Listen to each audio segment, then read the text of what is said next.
Would you describe the conduct of the police in terms of managing the protests that we've seen? Thank you. First of all, let me just respond to the efforts of Professor Kindiki, the CS for Interior. I think the CS is trying to come up with a regulation based on the Ngunjiri Wambugu case versus Inspector General of 2019. Which the court, of course, pronounced itself on how this demonstration can be managed and will be held to account in case of rioting and other things. The truth is, we live in this country. We are not guests in Kenya. We live in Kenya, and we know the behavior of our people. I think sometimes it's not justified to too much blame that we blame the police officers. There are situations where rioters themselves begin the process of actually holding stones to the police and that kind of fight. And we must appreciate the fact that as much as they are police officers, they are also human. We should not forget that they are not human. They are human. And every human being, when you are pushed to the corner, you know what happens. We saw what happened in Kisumu. They were being chased in the streets like children. It's not. In fact, as a country, we must begin by respecting the institutions that govern us.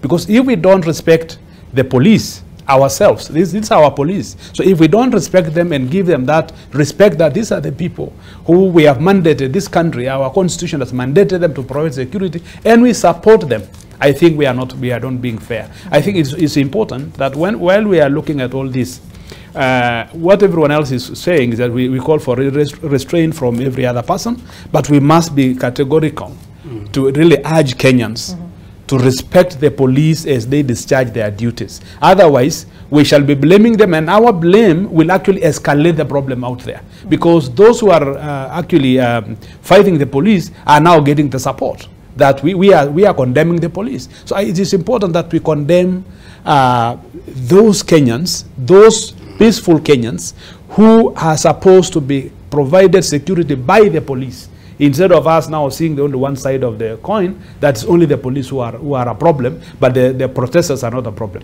If you are protesting peacefully, why do you carry rocks to the road?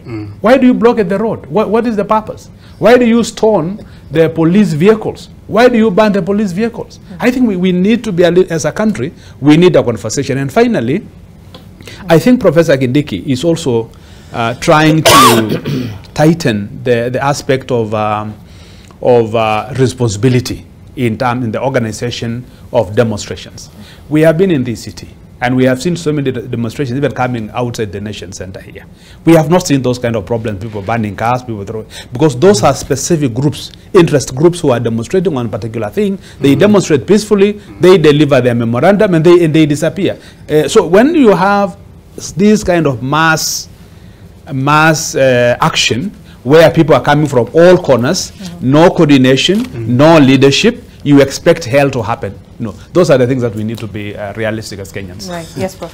I think for us to figure out what has been happening, we need to be careful and disentangle and see where the problem lies. The fact is, the police has behaved with a lot of restraint, if you ask me, this time around. A lot of restraint. The problem lies with their leaders. You see why my friend is incorrect in his assessment is this. The Azimio have had rallies before, peaceable rallies, because the government allowed them. So they were peaceable. The moment you criminalize demonstration or a rally, you create problem for both the police and the demonstrators. So it is the leadership of the police which has a problem, not the police. These fellows are just reacting in the federal. They have been put in a difficult situation. The demonstration now is criminalized, and these fellows now must demonstrate. The police is not allowing them because they are told not to allow. So now it results in running in battles. Okay? So don't forget, there has been meetings and they were peaceful. So it is the quality of leadership. And this is what... so you're saying there are political undercurrents with how the police is conducting its affairs at this point? Exactly. And that is where really the problem lies. It does not lie with the police or the demonstrators. Because we understand. It depends on who's calling the shot? No, it's the decisions being made by the leadership. Those decisions are not well thought through. They don't look at the consequences.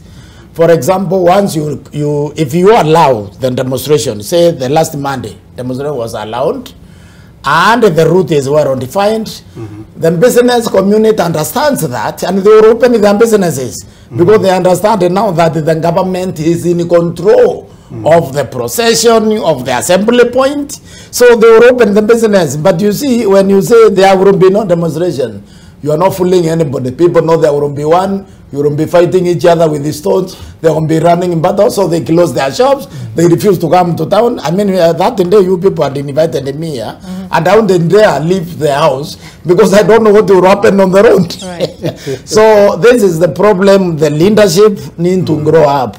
They need to analyze the consequences of the decision. What may happen, have scenarios. What is likely to happen.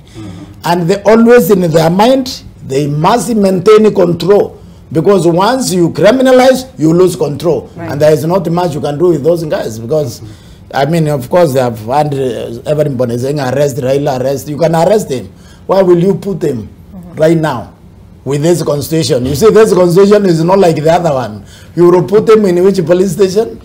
So, the leadership needs to know that they are carrying heavy responsibility. Right. They are carrying our lives with them. They are carrying our property with them. So when they make a decision, they better think that decision through. This demonstration so far, you can judge them as a success because they have attracted international organization. Probably they may not have succeeded if they were simply success on allowed. the opposition side, you say? No, on the opposition side, right. You can now judge them. You see, they have attracted international intervention. So that means they have succeeded, if you ask me. All right. Now, if they were allowed, they may never have gone anywhere. So, I think the problem clearly is with the banning of these demonstrations. Correct. Because the moment you tell me, I've banned the demonstrations, you've not declared them illegal. You've banned them, meaning you cannot picket, you cannot protest, yet it's a constitutional right. Right. And then you come in with a lot of force. You bring the water cannons on the road, you bring all sorts of police in jungle uniform, not the normal police uniforms that we're used to, but the jungle uniform. It means you're preparing for trouble. So the people will bring trouble to you. And I remember clearly, during Sabasaba, we had the GSU, we had the regular police. And the GSU only came out after a lot of skirmishes the whole day. Because the government that time did not want to show a lot of force to the public. They wanted these things to be done peacefully and then let's get out of this problem. But the GSU will only come in when things have gotten out of hand. Right. Different to this situation. You've asked about the use of live ammunition. Right. At what point? At what point? Right. Yes, it's allowed. It's in the law. Yeah. We call it the Riot Act. And in the Riot Act, it spells out clearly how things are supposed to be done. And it will even give you the composition of the police that are supposed to be deployed. For example, we have one platoon riot squad. How many? And it will tell you, out of 32, you will need to have 27 only with batons. You have a platoon commander who is in charge of that platoon. Right. He's the authority. Anything happens, he is held responsible.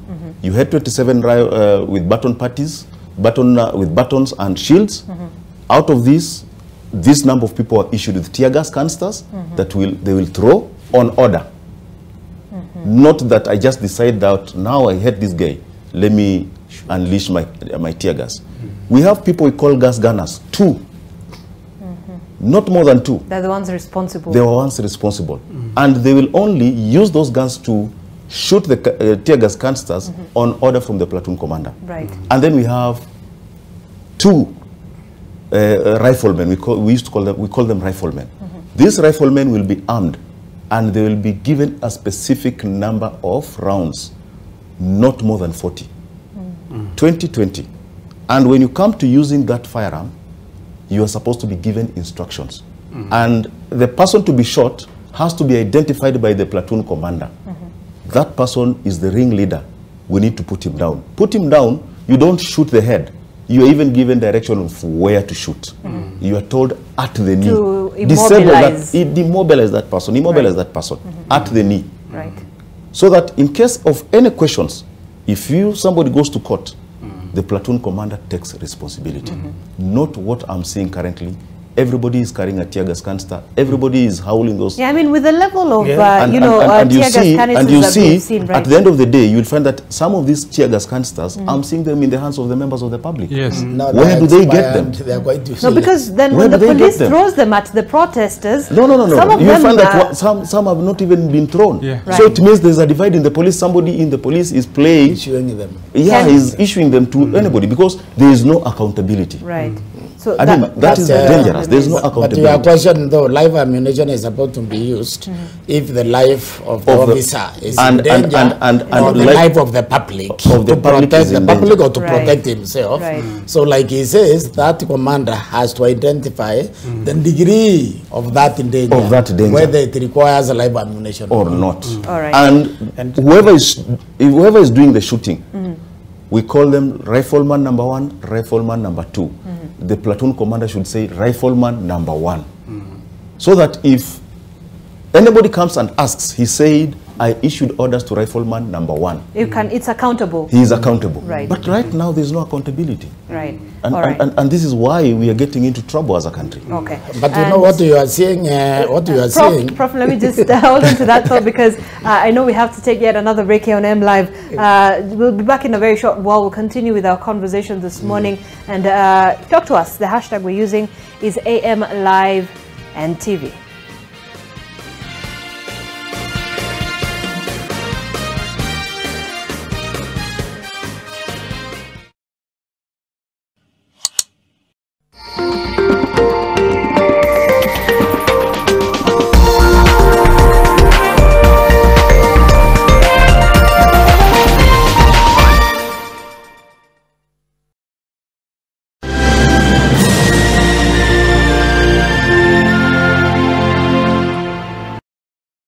In your paper this week, to gain from Kenya riots as East Africa stays on edge. DRC okays extension of the regional force but on negotiated terms. Outlook, Pacific nations join hands in a deal that will see an end to further development of fossil fuels. Plus our opinion leaders, a region divided by the rainbow flag. Charles Onyango Obo.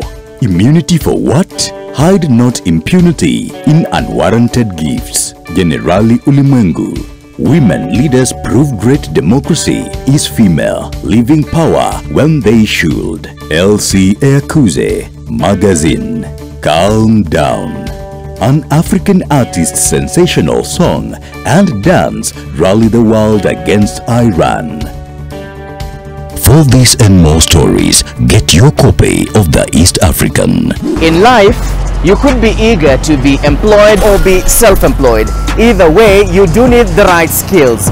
This is the point where Goodwall is essential to you. Goodwall is a professional social media platform that offers you earning and learning opportunities. It offers you great chances to grow in your career, learn new skills, showcase your existing skills, network with like-minded people, or get job opportunities. Nation Media Group, in partnership with Goodwall, aim at providing solutions to unemployed African youth, creating digital content that inspires young people to stretch themselves and get the right skills that are useful to employers and their peers. So, how can you be part of this? Every month, we'll give you a chance to win $150 through our monthly challenge. Anyone can participate. Just look out for the challenges on NTV Kenya's social media platforms. Join the challenge now.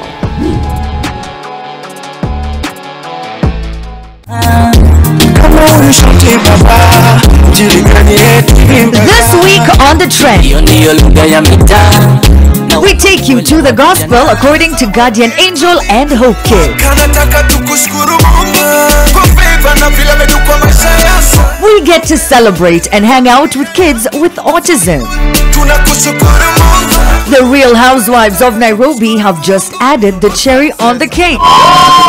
Dr. Masitsa makes a debut on the show. I'm impressed. Get to learn some moves from the Crackers dance group. On the socials, Osoro on the Dex DJE, hosted by Amina Abdi Rabah. The Trend only on NTV this Friday from 10 p.m.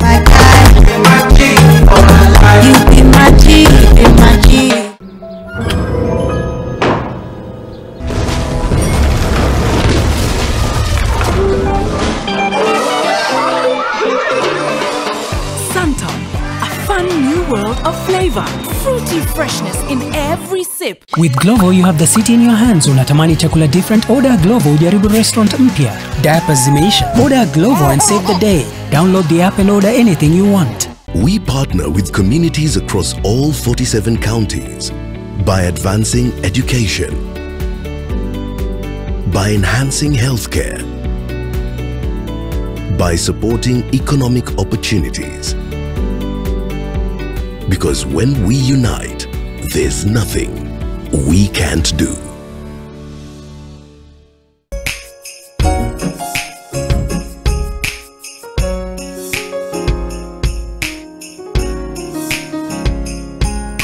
My baby is famous for her happy dancing moves because she's always happy. What's the reason for this happiness? Molfix dryness. It's what all mothers dream of. Come on mothers, try Molfix baby diapers and be part of our happiness movement.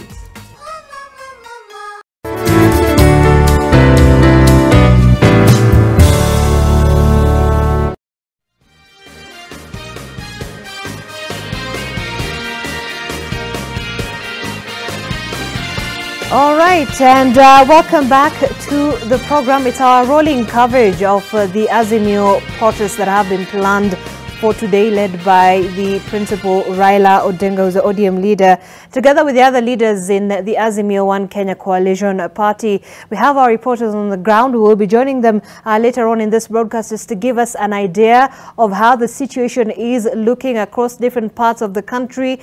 We have our teams in different and various parts of Nairobi as well, where these protests are suddenly going to be happening from Monday's protests and last week and also Monday this week's protests.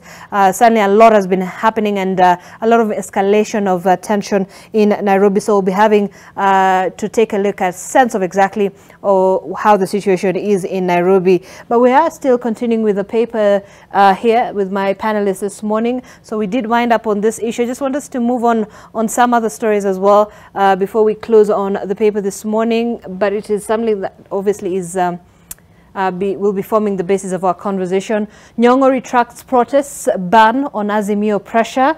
Governor Anyang' Nyong'o bowed to pressure yesterday and rescinded his earlier ban of anti-government protests in Kisumu County, saying they will go on as planned today and on Monday amid pressure from various quarters, including Azimio La Umoja and Kenya Coalition Party leader Raila Odinga. Governor Nyong'o said he had been encouraged by the resolve of Azimio supporters to continue with the demonstrations.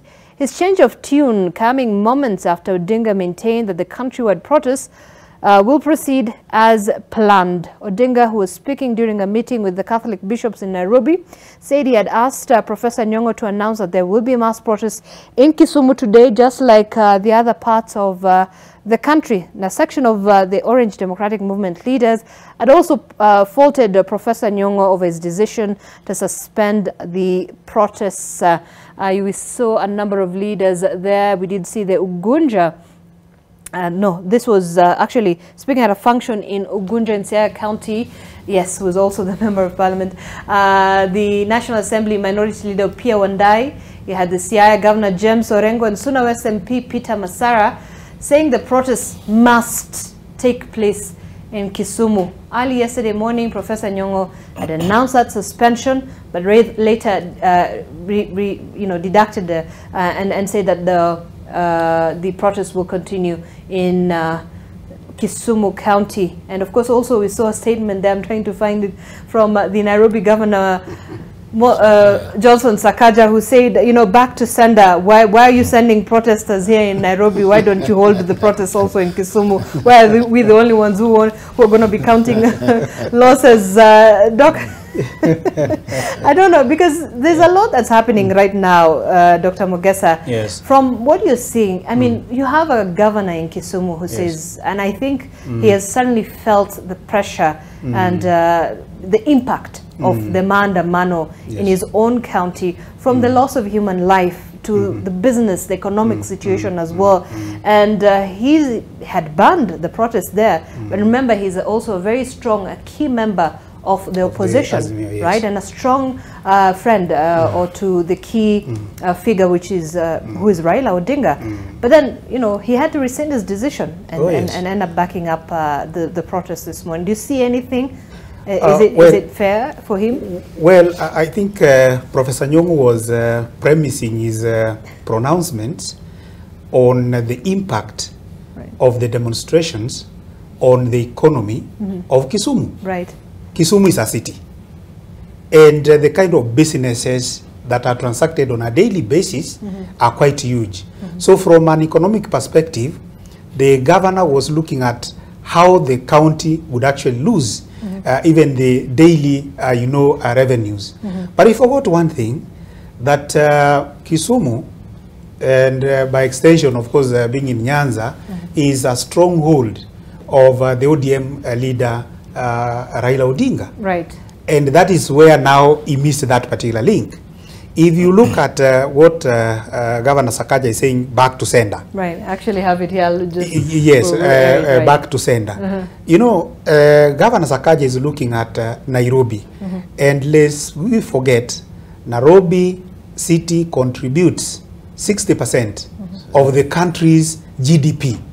So Governor Sakaja has, to get worried about the impact. Even one day in Nairobi, look at the impact of these demonstrations in terms of loss of revenue, in terms of loss of businesses, and in fact, in terms of even collection of taxes. How much is the country losing on a daily basis with these demonstrations in terms of revenue?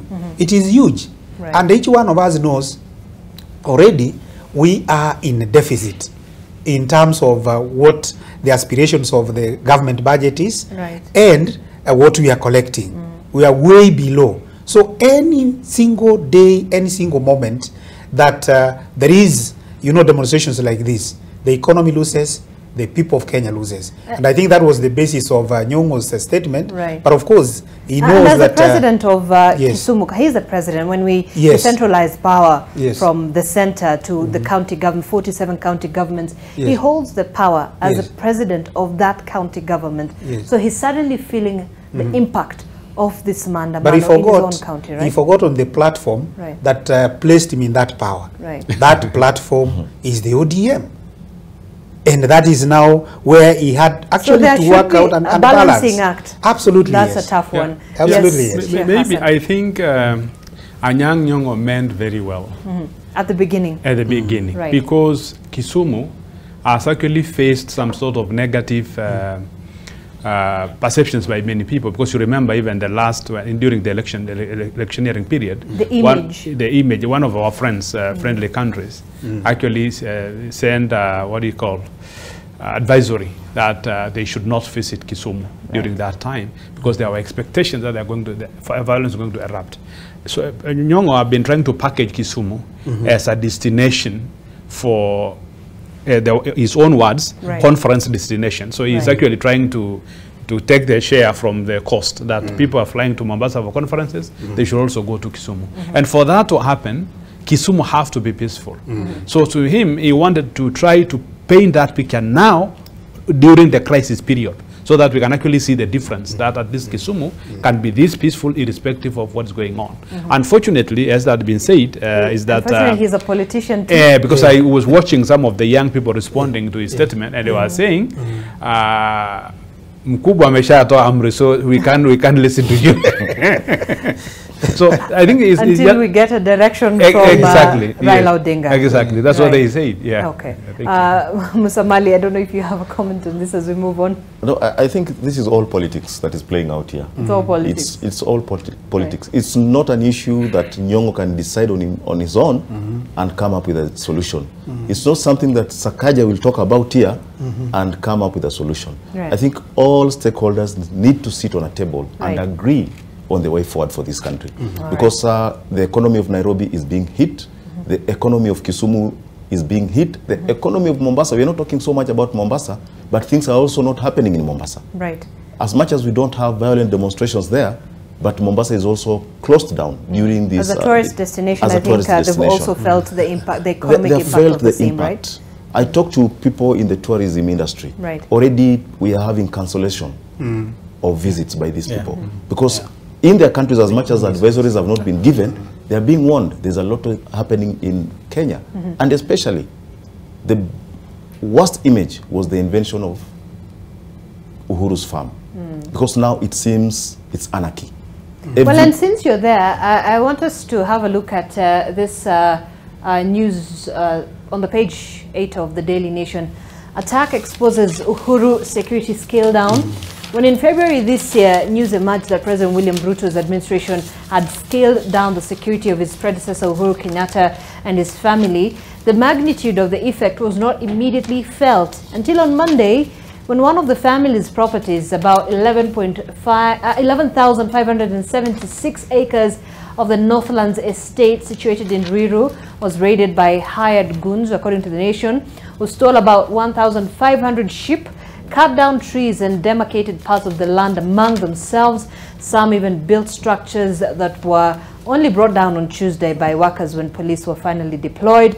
The farm that had, during Kenyattas' 10-year reign, had watertight security, including General Service Unit officers on horses, was dangerously exposed with only a dozen private security guards when the goons overran the property. Yesterday, the head of security at the farm, that's Patrick Masinde, said, and I quote what he said, "We were found unawares." And so this is a situation that we did see play out on Monday when the protests were happening here in Nairobi. We saw some of those happenings there. Musamali, take you back to this issue, on the issue of security, scaling down the security of the former president. This is in line with the law, right? Or was it just more of also politics playing out in what we saw?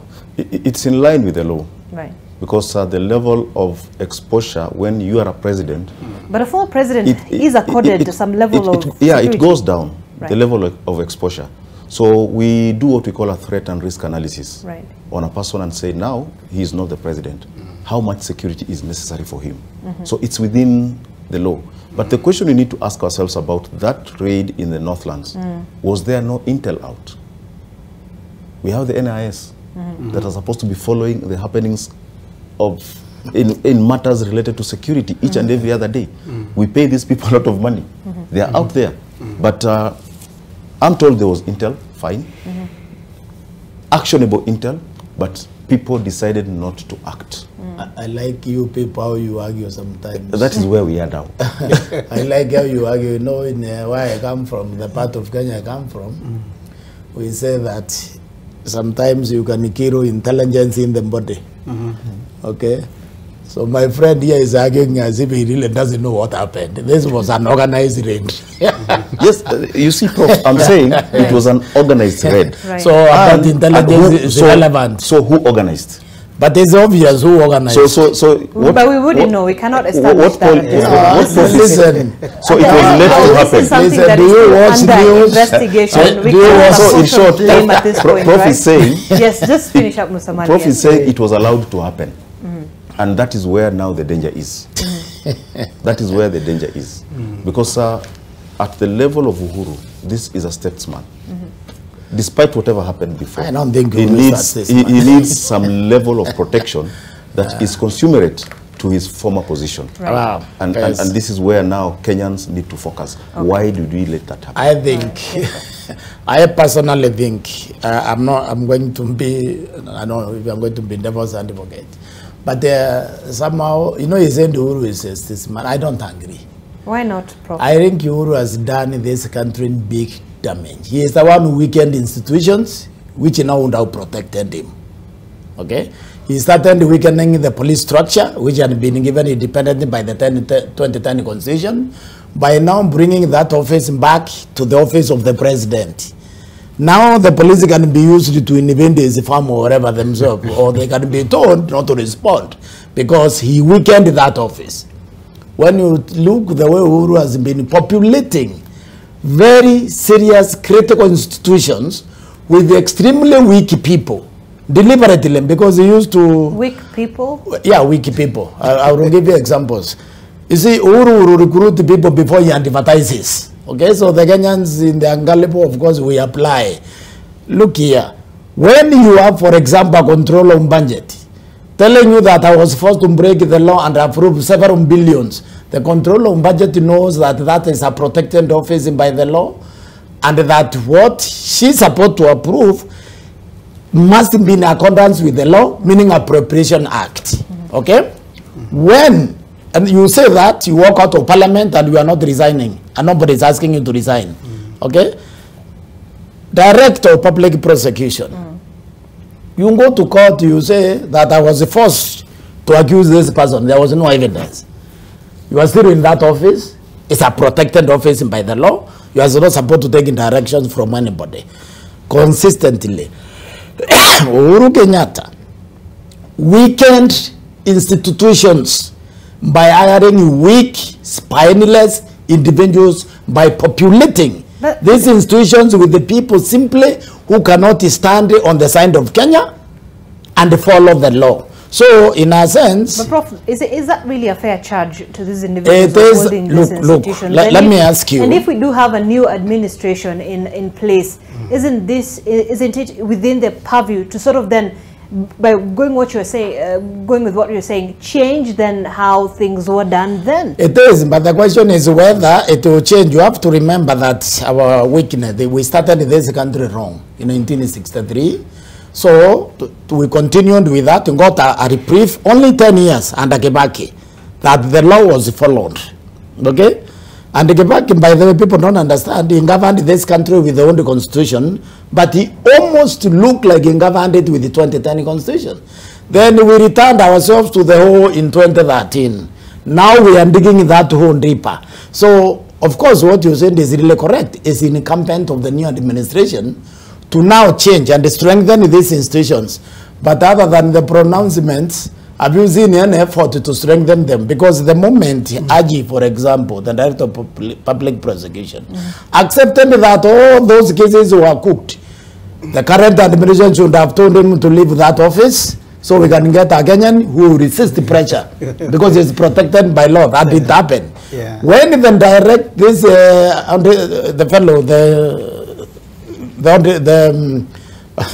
budget, when she told the parliament that is the day she should have left that office. It didn't happen. So the truth of the matter is that the president damaged doesn't it also just perhaps speak to our values as a community? Let me ask you, with a pronouncement like the one from Ishungwa, that look, who invented these farms, did you hear being supported by the National Cohesion and Integration Commission? The answer is no. And why?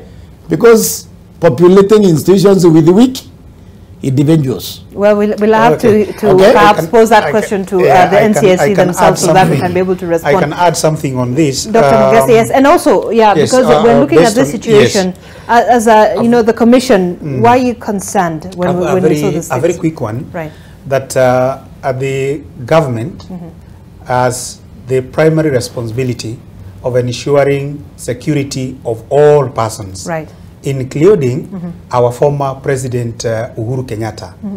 Now, attacking Uhuru Kenyatta as a farm or former Prime Minister as farm, for instance, exposes the level of insecurity in the country. And what impact then does that have on the economy? An investor who was eyeing to invest in Kenya today may not do so because on the basis of arguing that if a former president's farm can be attacked, property stolen, who am I to invest in that country? So as Kenyans, we need to reflect along that. Leaving alone Uhuru's farm and former Prime Minister's, farm. Company, right. A company.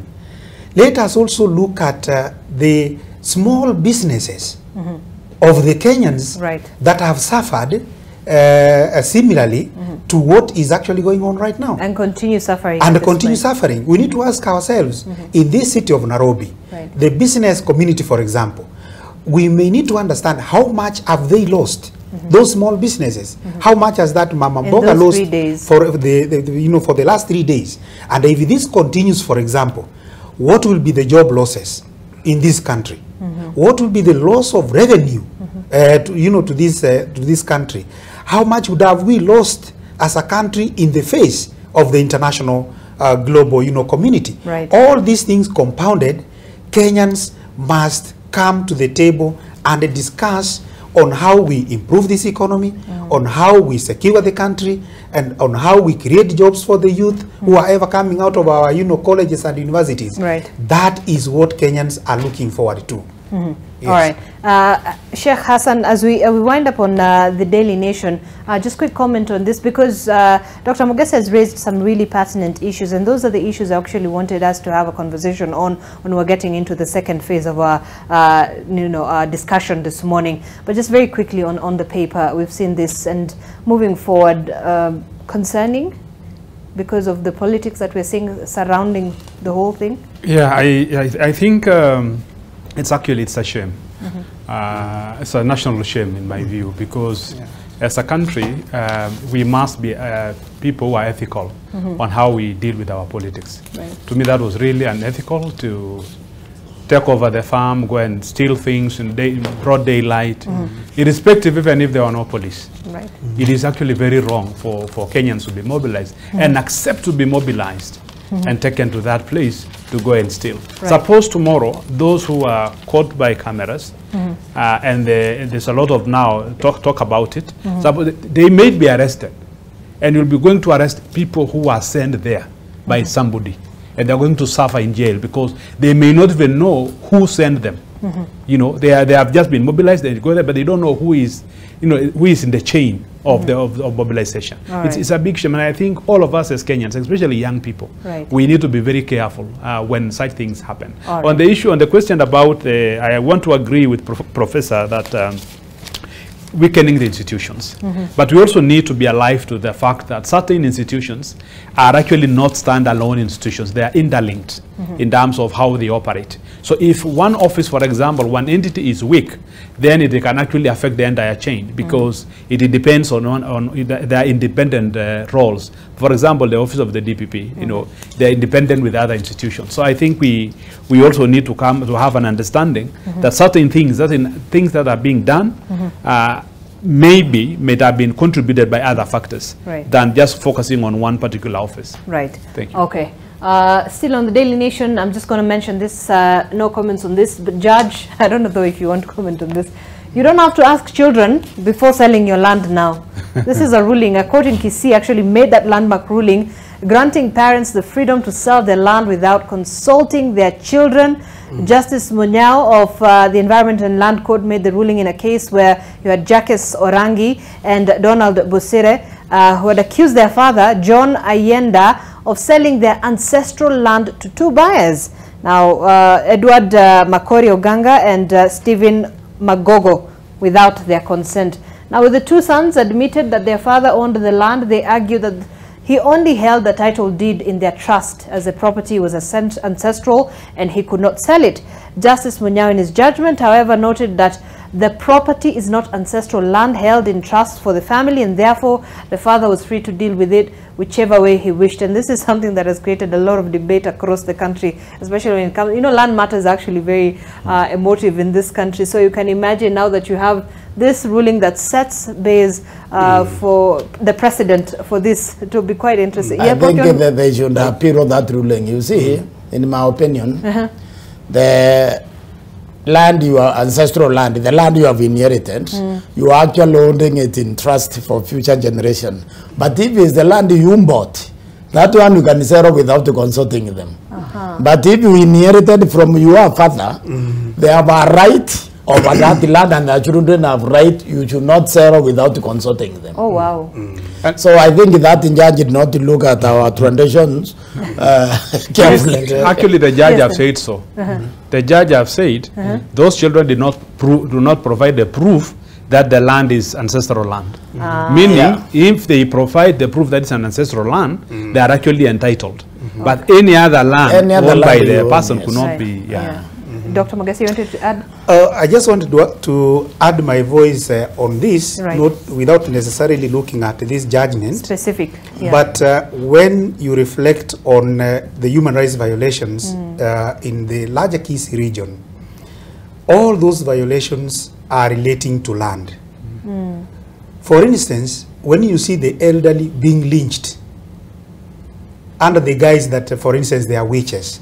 Even just the other day, we saw the story of baby Sagini, whose eyes were gouged out. It was all related to land. Actually, to land. Because he came from another mother. Yes. So, inheritance. So, in as much as the judge has pronounced himself, you know on this, it has not solved the land problem that is currently prevailing in the larger Kisii. Is this something the commission is looking into? Definitely, we look at that judgment, and probably kind of develop an opinion on the same. But it does not solve the land problem. I think we can develop legislation which makes this thing very clear that inherited land, everybody must be consulted. You see, the men in this country also have been very responsible.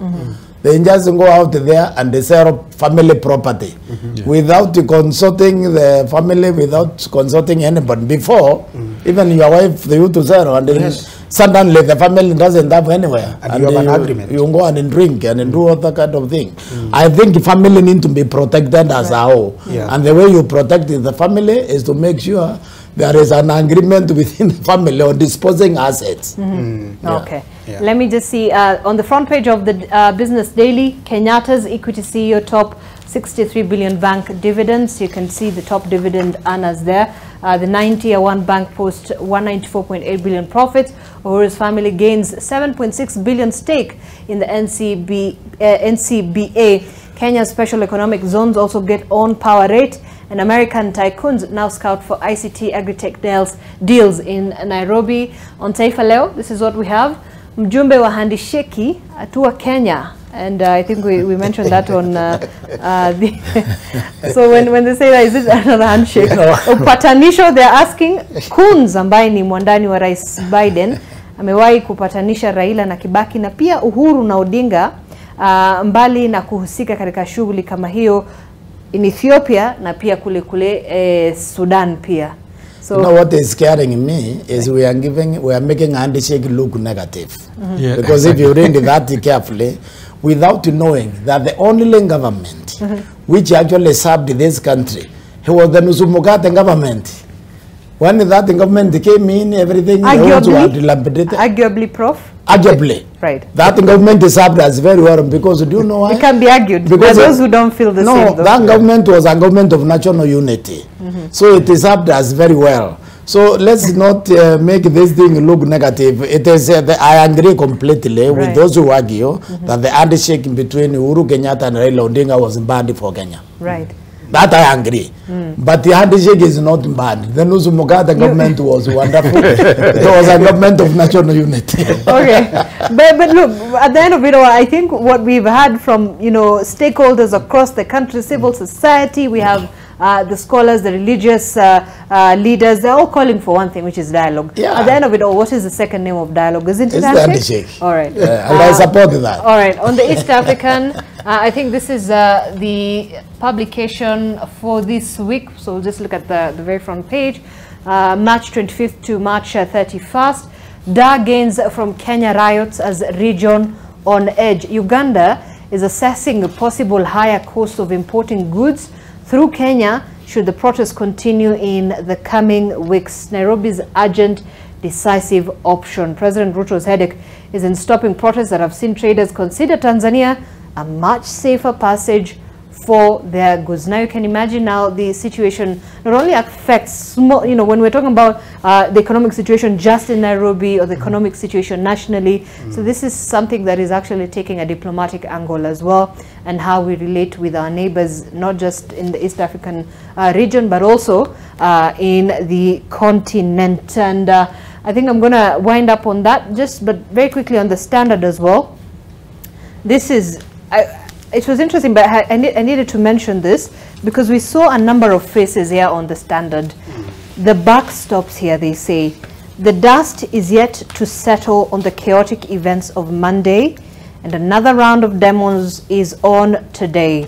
The 6 men below bear the greatest responsibility of defining the course of events and maintaining the nation's stability for millions looking up to them. Will they step up to the plate? You have President William Ruto, who is away in Europe but has vowed that impunity will not define his legacy. Will he finally call his troops to order and engage Azimio leadership? You have the Deputy President, Rigathi Gachagua, the highest political authority in the land at the moment. He has elected to bury his head in the sand while calling the shots from his office. The Inspector General of Police, Japhet Koome, has declared the Azimio demonstrations illegal, presided over police inaction in the Kenyattas family Northlands farm invasion. You have the DPP Nurdin Haji. He has demanded to be handed the big fish financiers and planners of the chaos, not the sprats for prosecution. You have the Interior Cabinet Secretary Kithure Kindiki. He has proposed radical measures to limit the right to picket and said nothing of the biased security response to Monday's events. And finally, Raila Odinga, the principal behind the Monday and Thursday demos. He has stuck to his guns despite fervent calls to back down and to call off the protests. Musamali, you're the one who's been quite quiet. When you're looking at the names that the Standard has put on the very front page, and they're asking, the buck stops here. Do you feel the buck actually stops with this gentleman that we've seen? It's a fact. The buck stops with this gentleman. And we can remove the civil servants from this. I think this is we need a political solution to this problem. Right. And the only people who can call the house to order are the president and Mr. Raila Odinga, because these are the two protagonists here. And when people are talking about, I've heard politicians talk about this, they are saying there's no nusu mukate. Everybody has taken a hard stand, but they're not looking at the way the country is ailing. Things are not happening. You see now Uganda it wants to move from Mombasa to Dar es Salaam, and they have been doing that slowly, because at some point they believe things will get out of hand and the roads will be blocked the way it happened in 2007, 2008. And it's going to hurt the economy. It's going to hurt the economy of Rwanda.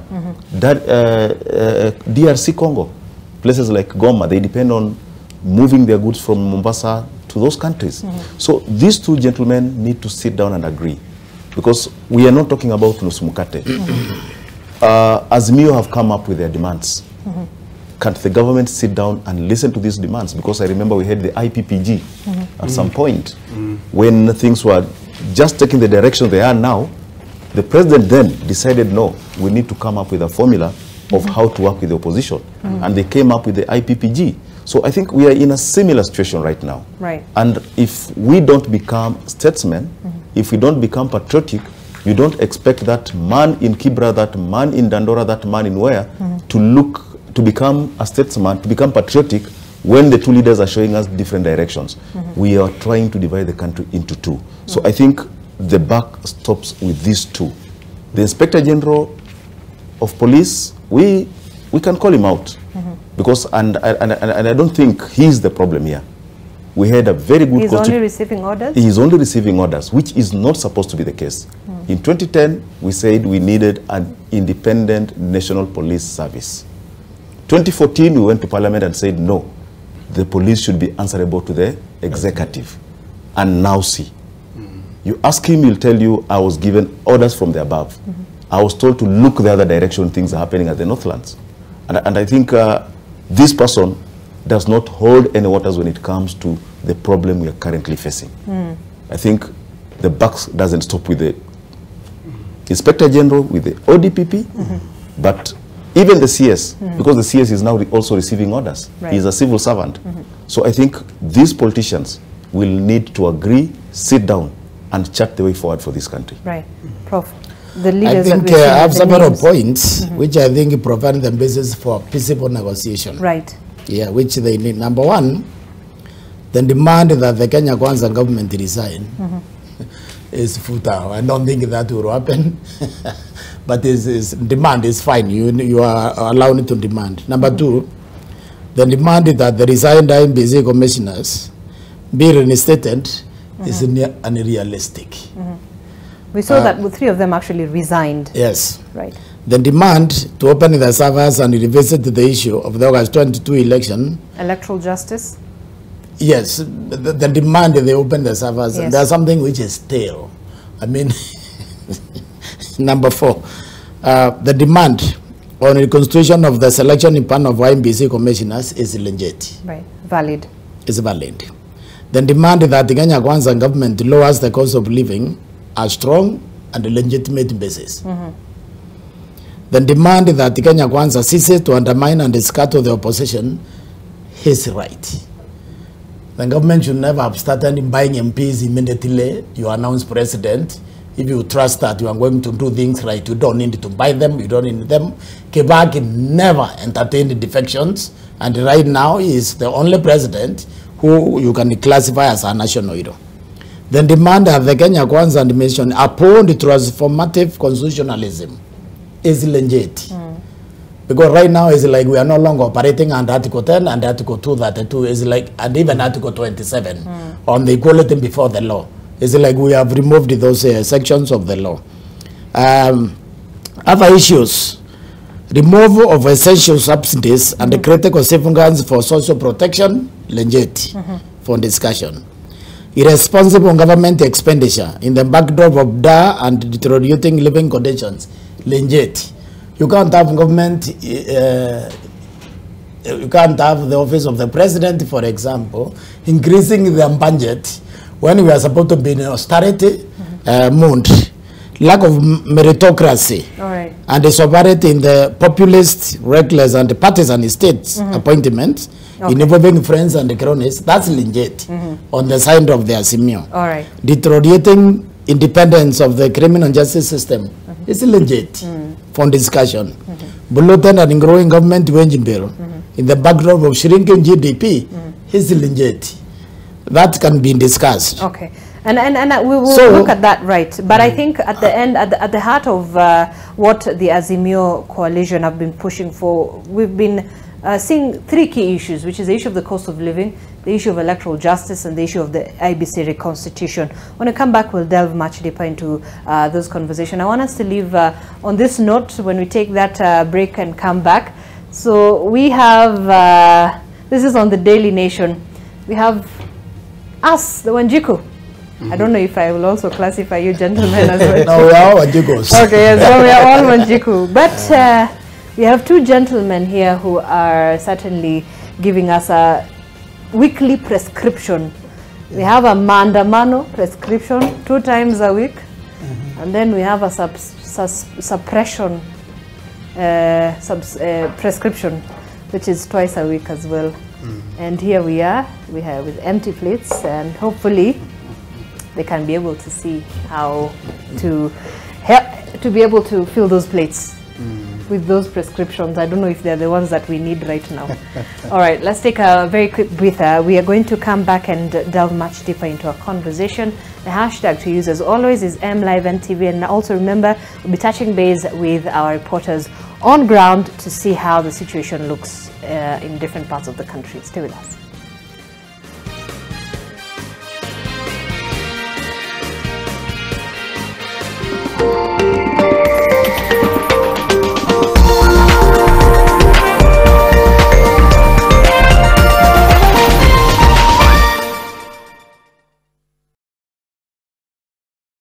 Tumefungua bill kali ya Open Day. Enjoy deals on smartphones. Samsung A03 Core at 14,999. Infinix Smart 6 Plus, Nokia C31, Tecno Camon 17. Buy in cash or Bonga points from 20th March to April 9th, 2023 at Safaricom shops and masoko.com. 2-in-1, let's go beyond. Are you facing challenges in following up on cargo compensation claims from your overseas insurer? You can now insure your cargo with your local insurance companies instead of filing similar claims with foreign insurance.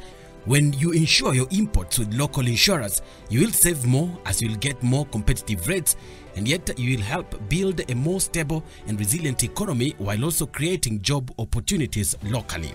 This message is brought to you by the Intergovernmental Standing Committee on Shipping. From a working nation to a vaccination, ni bad health ita overtax the nation.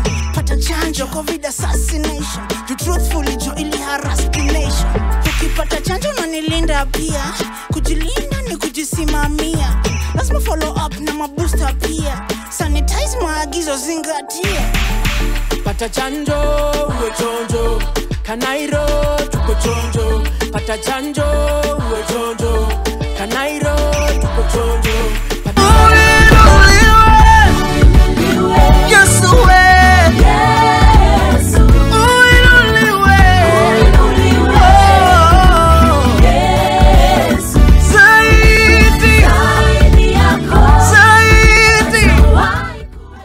To get Uinuliwe by Bide, dial star 811 *936#. Skiza, non-nation. Sometimes love is sweet to her. I know that we've only just met and... When true love comes your way, it just takes a few minutes to recognize it. And other times, it is so bitter that she can't recognize it. No! Get away from her! Let her go! You killed him! Guilt. No, I didn't kill him, I swear! Get the van! We have to bring him to the hospital! Move faster! Whoever did this to your brother, evil, I will make him pay for this. I am a Garcia too, even though I don't have the same blood. You can believe what you want. I don't want to be with you anymore. Don't you realize that you are way too young for me? Yes, but you feel the same way I do. And where are they? Natalia, be careful! Why do you always go with the first one that sweet talks you? I hate you, you good for nothing! Don't touch me! Head over heels.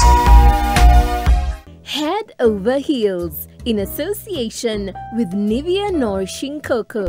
The triple layered care of deep moisture serum, precious cocoa butter and vitamin E enriches your skin for 48 hours. It's time to show off your best skin. Wear your skin with pride every time with Nivea Nourishing Cocoa Body Lotion. Open your eyes, Diego. What more can you expect from a girl like her if her mother is a drug trafficker? Why don't you just... You stay out of this! You just won the lottery for having seen me. Why do you say that? Because I'm going to pay for your silence. How much is it? How dare you do such a thing? How much? Think about all the things you're going to be able to get. Clothes, perfumes, luxuries that you can't give yourself. Now tell me, when did you touch the drug packages to get your fingerprints on them? Because you never did it in front of me? I didn't! Head over heels.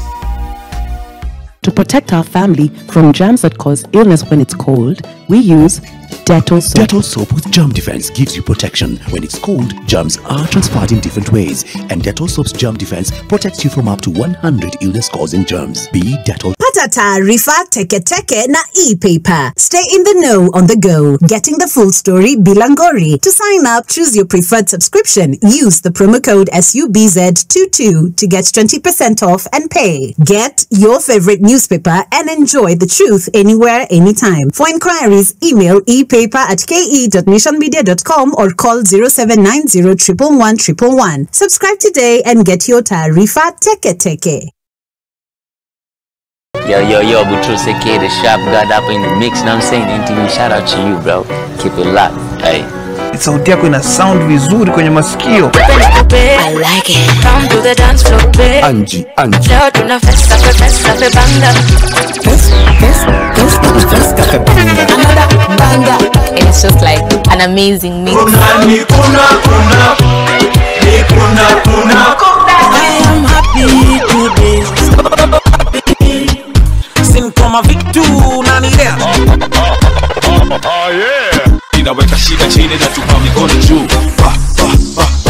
No compromise, this the hottest combo. Unistima, uninare. On MTV, don't touch that dial. Not yet, not yet. No, what?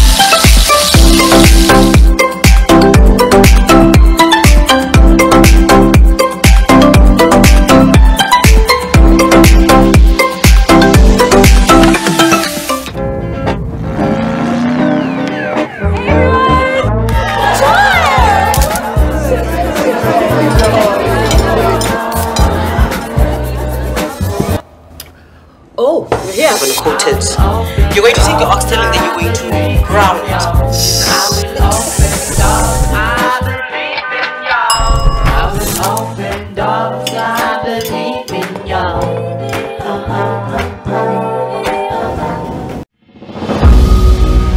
It's been quite a journey from starting from the SME space and navigating my way into the corporate sector. As a woman, I've had instances where I have to compete with men, so I have to have double the information, double the preparation, double the quality of information that I give to customers, because at first they look at you and the customers, there's the stereotyping, whether can you really serve them, can you give them the solutions they're looking for. So I've had to read double than my male counterparts. I've had to research, I've had to consult much more to make sure that I have quality information that customers can trust, that I can give the solutions they're looking for. This year's theme, equity, stands out a lot because women are not fighting for equality. Women are fighting for a chance to sit at the table, just like the men, where we get equal opportunity in terms of jobs, in terms of businesses, in terms of just creating and innovating.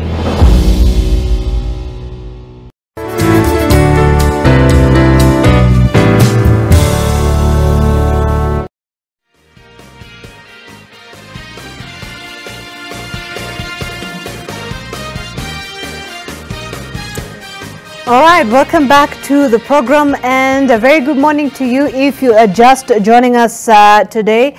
This is AM Live as we take a look at and also a pulse check on the state of the nation in light of the planned protest by the Azimio One Kenya Coalition Party. A lot has obviously happened from the past 2 Mondays. That's from last week on Monday. This is the third round of protests that the Azimio Coalition intends to hold in different parts of the country, but of course led by Raila Odinga, who will be leading his troops and his supporters and protesters here in Nairobi. The protests and the demands from the opposition continue as the government also take a hard line stance and a position on the matter. That's where we will be having a conversation on. Just to reintroduce my panelists this morning, Sheikh Hassan Olenado, who's the national chairperson of the Supreme Council of Kenya Muslims, that's SUPKEM. We also do have Dr. Bernard Mogesa, the CEO of the Kenya National Commission on Human Rights, Professor Gitile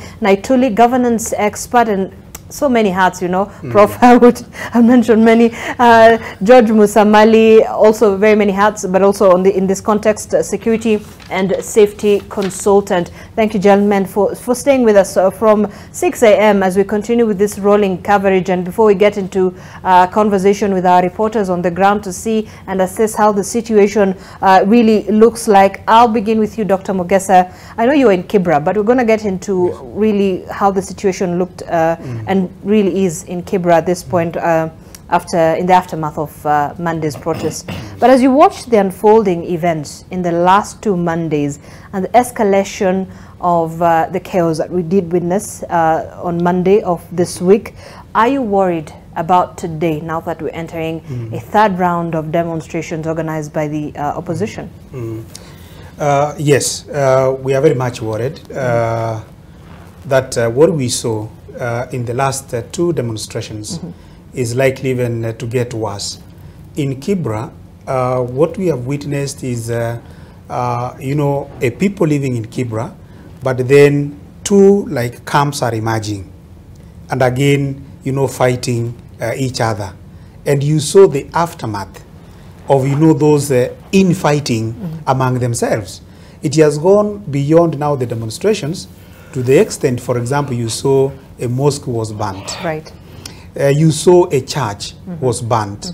And as a commission, we get worried that if it takes that, religious angle, then that will be very dangerous, for the country. Is that the angle that the situation has now taken? We are praying that it does not get there. Right. And we are happy that the religious leaders came together. Right. They have had a conversation, and we'll pray that they reach out now to the to the combatants or the citizens who live in Kibra to ensure that they need that cohesion, so that it does not take that particular dimension.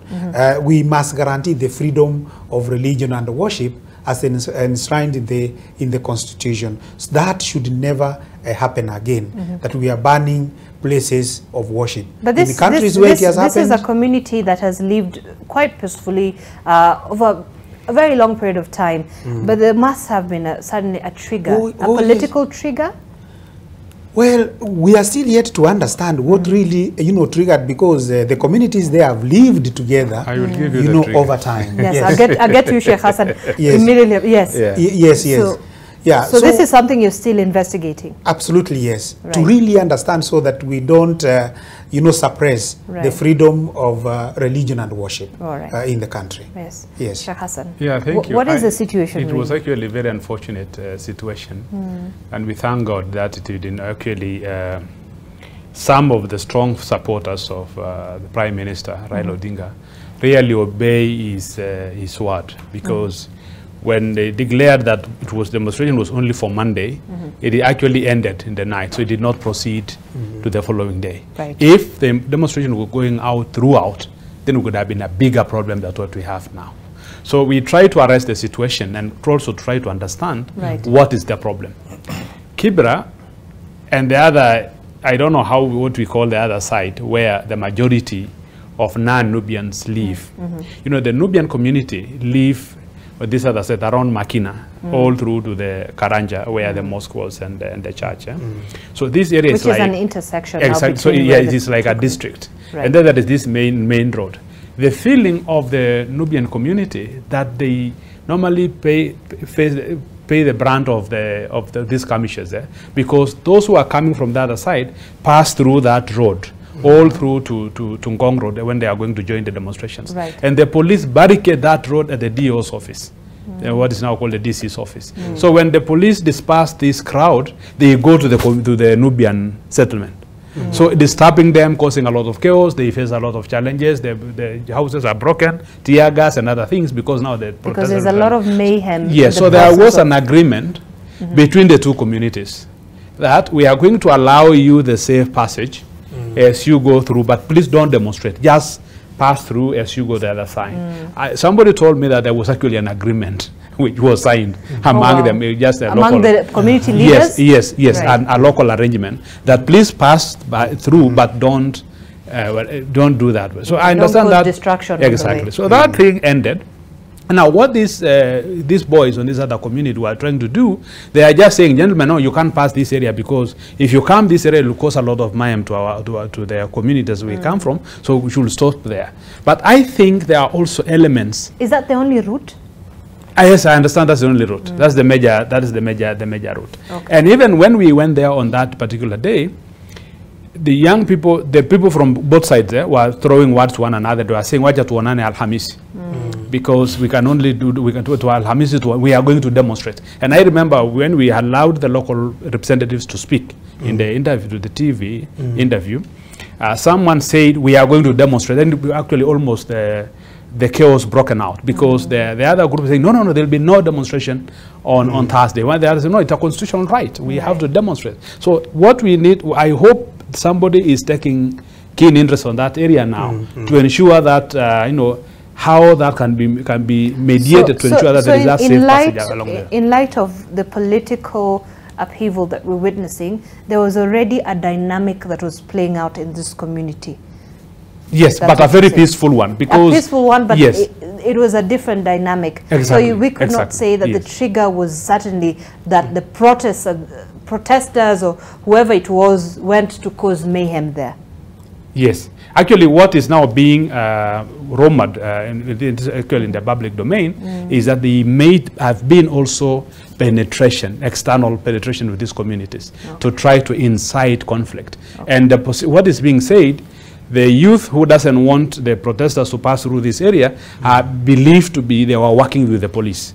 Now that perception has now been created between the other community against the other. The other community believe these other group were being supported by the police because they did not want these demonstrators to pass through that particular locality. So the police felt maybe this group are doing their work. Right. So what happened now, it has actually created tension between the two communities, where the other community felt the police are using this community against this particular community. And I'm happy that both communities now have been able to dialogue among their leadership and agreed that we should actually not get ourselves into this. Let us have our own internal mechanism, which they have been always having whenever they have political issues. But as religious leaders, and I'll get to Msamali in a moment, as religious leaders, when you went there to assess that situation and you spoke to those community leaders there and the community members as well, today is Thursday, and we're going to see another round of demonstrations and a huge support base that Raila Odinga enjoys from that part of Nairobi.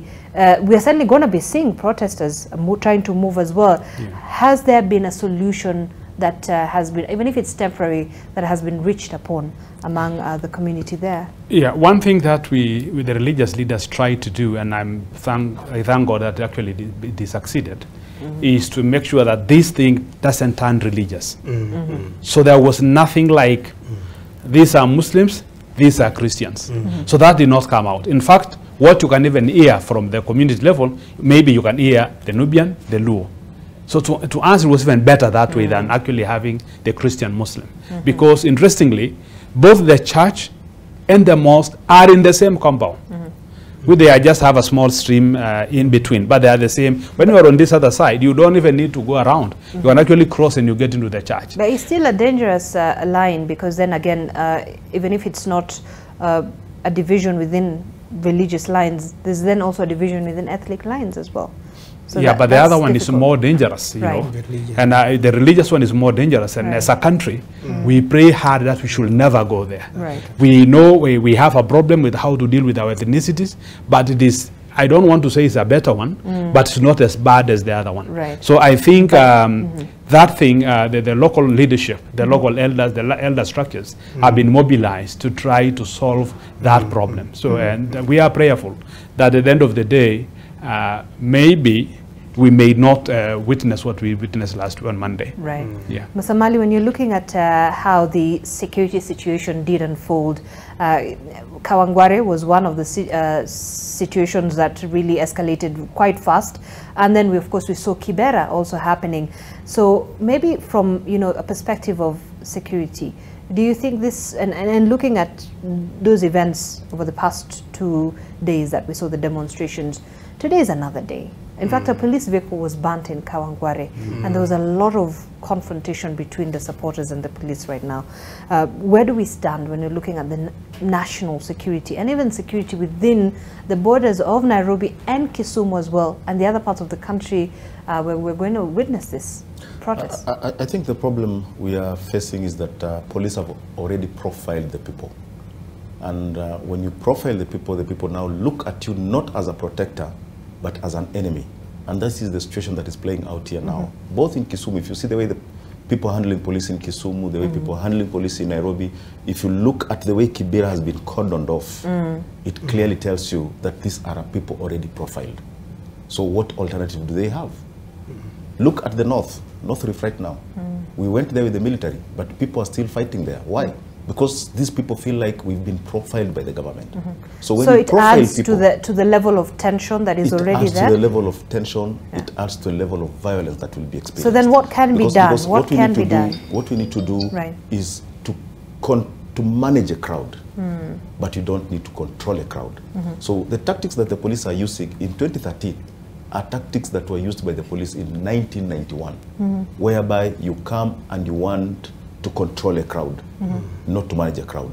In this situation, I think the best practice is that the police are supposed to be in communication with the protesters. Make them your friends. Tell them, look here, you don't go beyond this. You should not carry offensive weapons. We should have a discussion. But now when you come, you've already profiled me, and you see what Sheikh has said.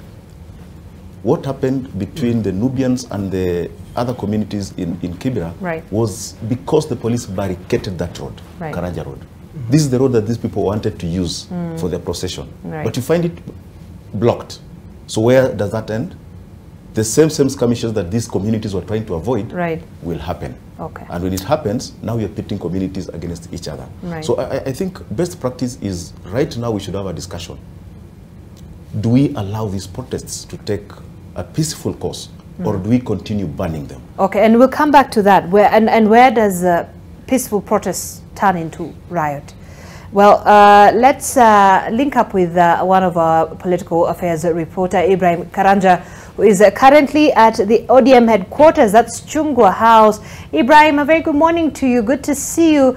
Just give us an assessment of really how the situation looks on ground.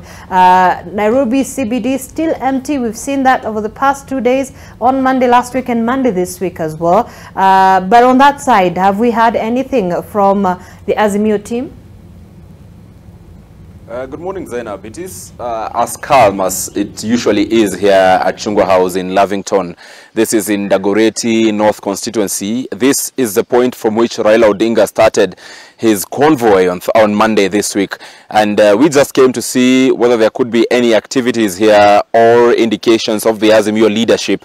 But so far, I can confirm that there is no one at the Chungwa House. Only the security guards around. And we do not know for sure, because this is how it has been the past two maandamanos. We do not know for sure where Raila Odinga will emerge from. But we know that certainly, according to his team, certainly he will be seen somewhere in the streets. And we also, while we were coming here, we passed by his office at Capitol Hill. And again, there were no activities at that particular point. The past 2 weeks, we have been going to his current home, which should be our next stop, to also see any activity there. But so far, at this particular hour, it remains calm, business as usual here in Lavington. We came through Ngong Road from Capitol Hill, and also activities are going on as usual, though we have seen a very heavy deployment of security of or law enforcers or security officials along the roads, Ngong Road and all the way, also while we were leaving Nairobi CBD. Now, Zainab, we do not have the program for Raila Odinga, because the past maandamano on 20th of March and also on Monday, which was the 27th, he did not give a program on where he will be going. He has just been emerging from a certain point. So today we also do not know where he will emerge from, but my own speculations, and this is owing to the places he visited last week on Monday and this week on Monday, because last week, remember, he took the Isili way and went all the way to Mathare, covering Kamkunji constituency as well as Mathare constituency, and passing slightly in Ruaraka constituency. Then on this particular Monday, he went through Kawangware all the way through Naivasha Road to Kibra, which he covered Dagoretti North and Kibra constituency, and slightly again passing through Langata. My projection, which again I repeat is not confirmed, my projection is that Raila Odinga may today decide to take the Embakasi route.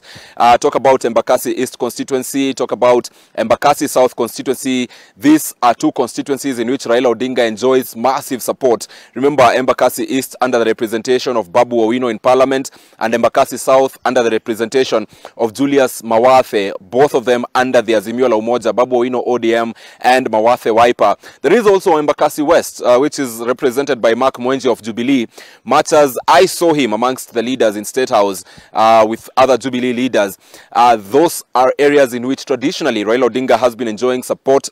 He might also decide to go to Embakasi Central, talk about Kayole and those other areas, because so far we are not sure which route he chooses to take. But just in case he goes those routes, he might again decide to go through Mukuru, which is in Starehe constituency, because Raila Odinga has really faced lots of challenges in terms of accessing the Nairobi CBD. He may decide to take his campaign to those areas of Nairobi, and we will have our eyes on him. However, he might also decide, and I repeat, Zainab, that this is not a program shared by the Raila Odinga team. These are my own projections, owing to how he has been moving the past 2 days of demonstrations. He might also decide to face or bite the bullet and get into the CBD, or go with the ultimate target, which was to access State House, because President William Ruto is back in the country. Remember, last week on Monday, he was not in, and Raila Odinga stated that they had petitions that they needed to present to State House. That was according to that letter by Wycliffe Oparanya to Inspector General of Police Japhet Koome, while informing or notifying the police that they will be conducting demonstrations every Monday and Thursday moving forward. So our eyes on the team just to see what will happen. This particular time, the last demonstrations on Monday, we saw leaders talk of their security officers being withdrawn. That we could not confirm, but that was what was said by a couple of leaders, including Minority Leader in the National Assembly, Opiyo Wandayi, who had actually in the previous week been arrested and arraigned in court. So we keep an eye on all Azimio leaders and what will be happening. We also have our eyes just to know what came out of that meeting between Raila Odinga and the Senator for Delaware from the United States, that is Chris Andrew Coons. Remember, this is the very man who around elections time met Raila Odinga, William Ruto, and then President Uhuru Kenyatta, and it was largely said that he had come to urge them to accept the results as they were, and also the Supreme Court decision of August last year. So Chris Coons yesterday met Raila Odinga. Initially, he met Deputy President Rigathi Gachagua. We saw from Rigathi Gachagua's tweet that they were talking about development. However, while speaking to religious leaders drawn from Kibra, Raila Odinga stated that foreign countries should stay away of Kenyan matters.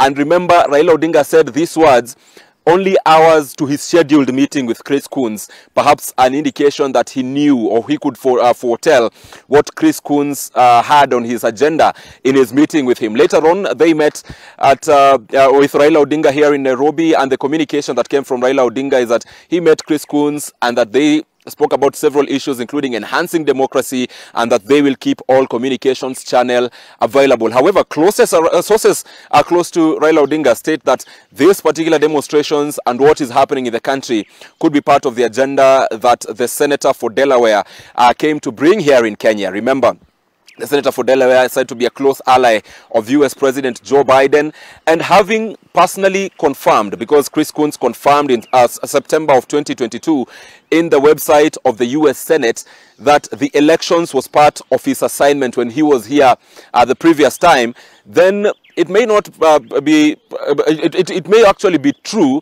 that this particular political situation again could be why Chris Coons was in the country. And after that meeting with Raila Odinga, of course, Raila Odinga having said earlier that maandamanos will be on and that the Western countries should not interfere with what is happening in the country. Remember also that statement, that joint statement from 8 high commissions and embassies here in the country talking about the demonstration situations here, clearly showing that there could be attempts by the outside world to interfere or to try and find a truce between the ruling Kenya Kwanza government and the opposition Azimio coalition. Let's see how today goes.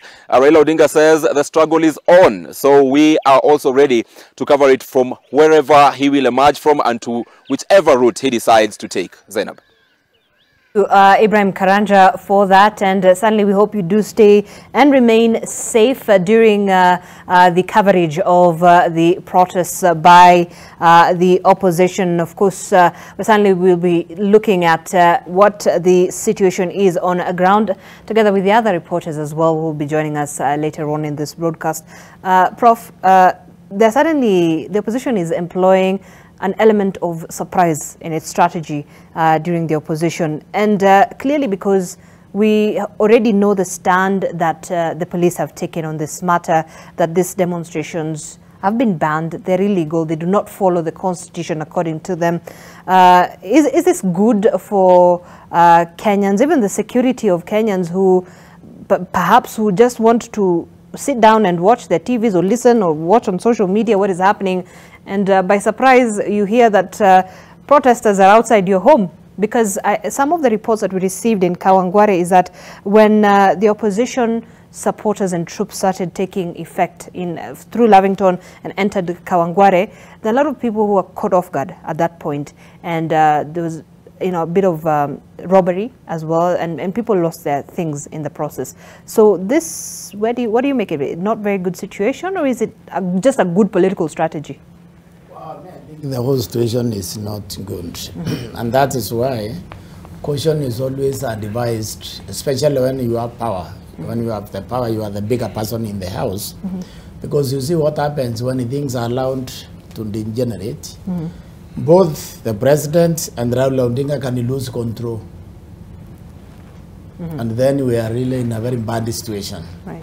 And that's why peaceful always attempt to sort a problem peacefully before it becomes big. The issue you just discussed on Kibra and the religion, that worries me. It worries me because I think the people around the president, they need to be brave enough and they advise him against these church appearances. Because the president will go to church with the people in the column behind him, the church people behind him.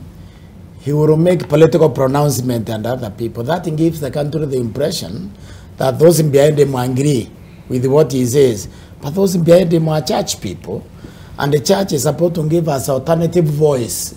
Religious, not just the church. I mean, the relationship between politics and the church has been there for the longest time. I think now it's taking a dangerous turn. And the dangerous turn is, for example, if you look at the Christian church right now, is divided now in the middle between the Hallelujah and the mainstream. The mainstream society, okay? So that division is emerging and is becoming clear every day. The thing is, the president, when he is making a political statement, he should make them without the church people. Okay. Because the society, when it's in trouble, he reaches out to the spiritual people who are supposed to be neutral to provide a solution. But now, but when isn't they that are what we're seeing? Isn't that what we're seeing? Well, what you are saying now even with is Sheikh the Hassan here, respect. who represents the religious side, the Muslims. We've seen these religious leaders come out other than strongly. the Muslims, other than the Muslims, the respect for the religion is diminishing in people's mind. Because you see, the church is fully aligned now, basically. We have to accept that. And that respect is moving. It's only the Muslims now who can speak with an independent voice.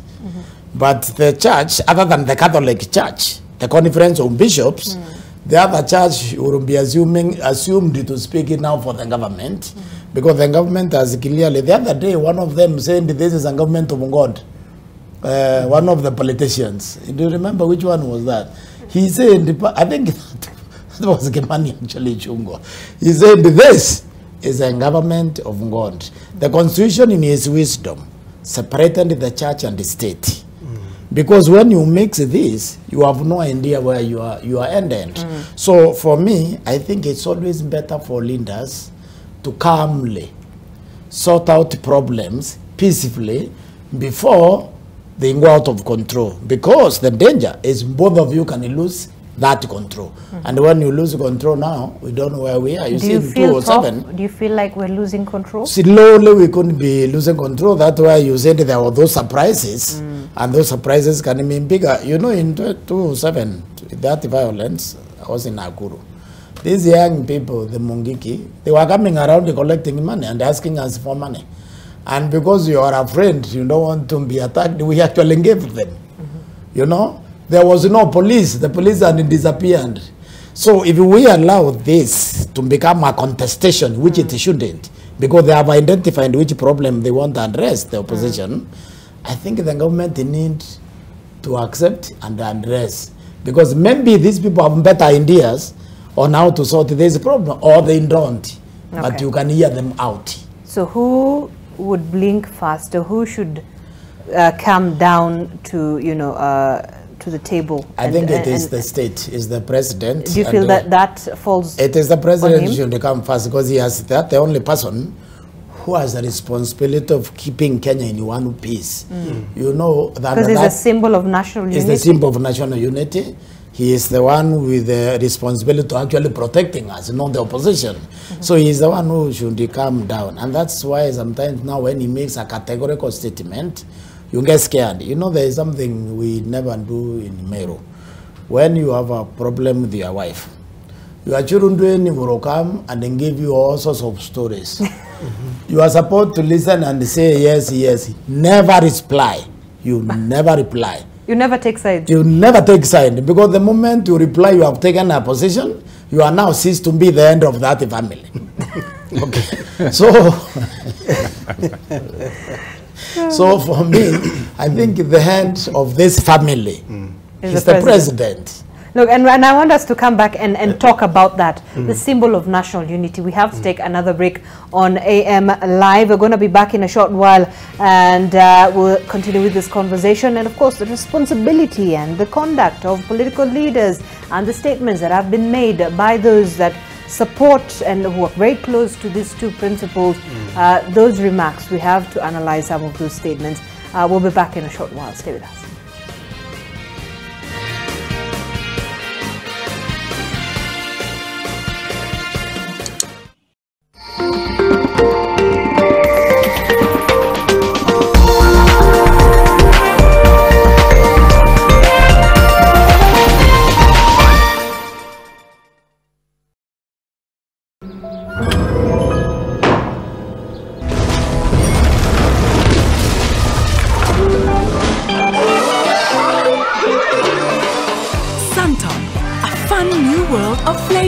Fruity freshness in every sip.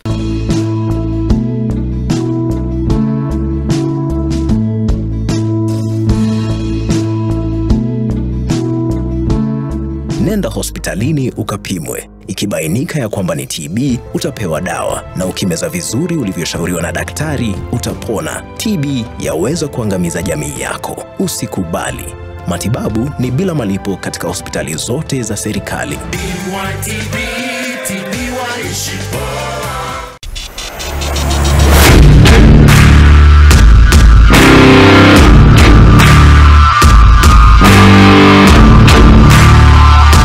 This is The Greatest Show.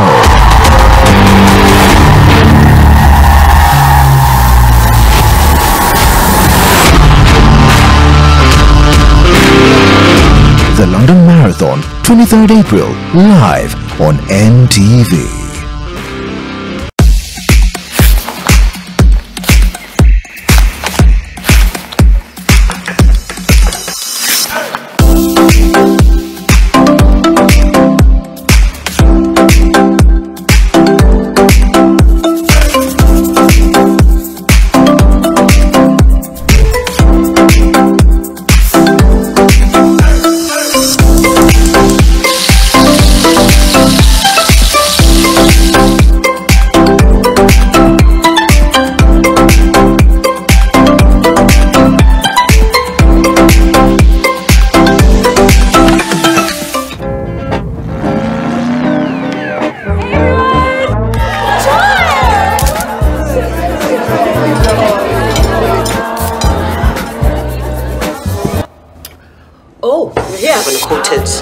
You're going to take your oxtail and then you're going to brown it.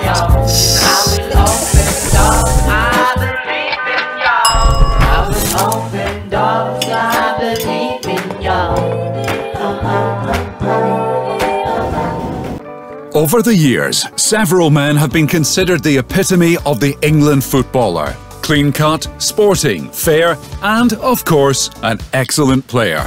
If there is one term to describe Harry Kane's season to this point, it would simply be record-breaking.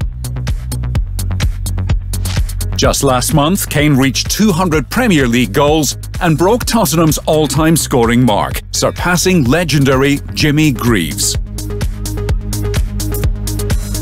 That moment when you start to get back to ordinary, and ordinary feels amazing. Whatever pain you're going through, release starts here.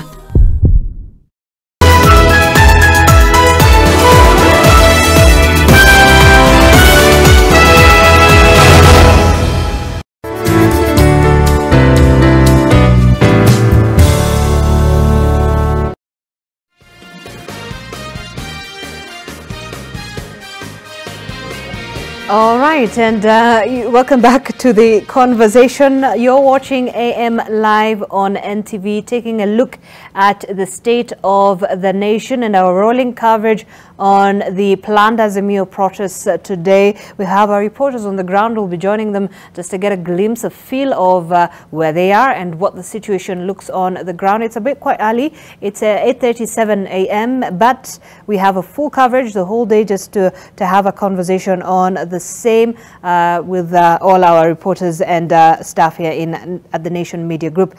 All right, we left it at who should extend an olive branch at this point, because we have two principals who have taken quite hardline stances on this matter. You have the opposition leader Raila Odinga, who is also the chief of the Azimio One Kenya Coalition Party, and you have the president on the other hand. And Prof, you mentioned that, you know, he's a symbol of the national unity. Let me get to Dr. Mugesa on this. Then, when we're looking at these leaders, and you know, Prof said it is incumbent that the president should extend the first olive branch. Do you agree with that? So that then, because we need a first step to be able to sort of come up with a resolution to this matter, a ceasefire, then how do we begin to move towards perhaps that step, even if it does not mean handshake, but some sort of dialogue? I think what I can say is that the opposition leaders mentioned it does not want, you know, the handshake or, you know, a stake in government. But the presidency, as a symbol of national unity, the president can take a step and say, okay, what are the issues that are on the table for the Kenyans to have a conversation? Then create a forum where these issues, you know, can be discussed. Through such an attempt, you can reduce the tensions that are already, you know, building. A failure to listen to what the opposition, for example, is saying is not solving the problem. In fact, it is even escalating the problem. More people are joining, and it's like, you know, it will gain that currency. Kenyans are looking to the president to ensure that this country remains, you know, one. But you have the president and the Kenya Kwanza administration saying that Raila Odinga is using these issues to arm twist his government, you know, to have him have the handshake, if that's what they're calling it. You know, do the handshake and have him be part of the government. Of course, the opposition says that's not what they want, but then you still have this, you know, the government saying, no, we can't have a conversation with the opposition if their way of doing things is arm twisting us on issues that they do not find genuine in the first place. What we need to do, you know, to reflect on the issues. First of all, do we have issues among the citizens? The rising cost of living, for example, as one of those issues that are really handy and touching on Wanjiku. We need to sit down. How do we manage the cost of living at the moment? And no, this is the factor, you know, Zainab, that is gaining currency among the population. People are affected. People cannot put food, you know, on the table. Issues and challenges of, you know, climate change and food security are really affecting us.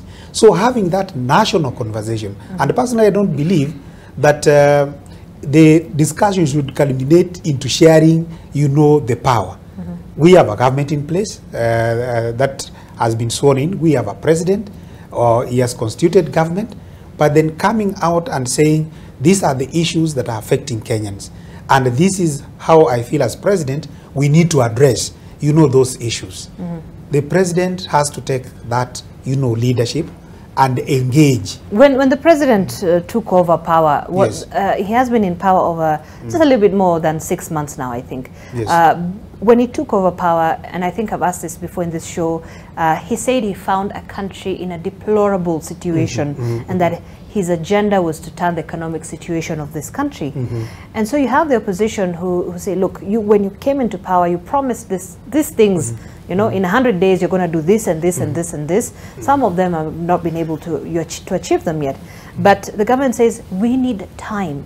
On the issue of the cost of living, give us time to be able to put our plans in place to be able to work around these issues. Do you think then it is fair for the opposition to use the issue of the cost of living, to push the government to sort of lower the cost of living immediately? Or is there a deeper agenda on this? I can say that the economy is not performing the way we anticipated, as a country. And there are several factors.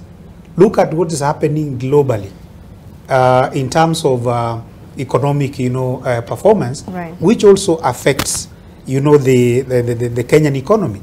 Are we collecting, for example, the taxes to run government to the extent that we anticipated, for instance? The answer is no. What we collect cannot match, for example, the demands or the budgetary requirements of the country. But I also agree with the earlier speakers that we must look for ways of, cutting down, the expenses or expenditures which eat into the very little, for example, that we are collecting as a country. And how can this one be done?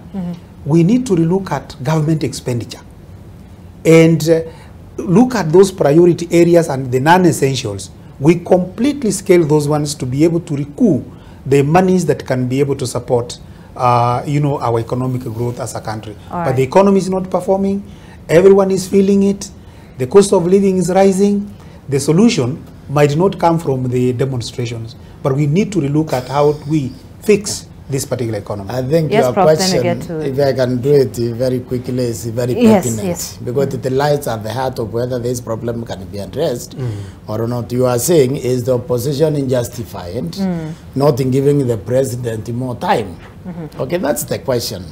Now, this, how I look at this, why the opposition may be justified in not in giving the president the time.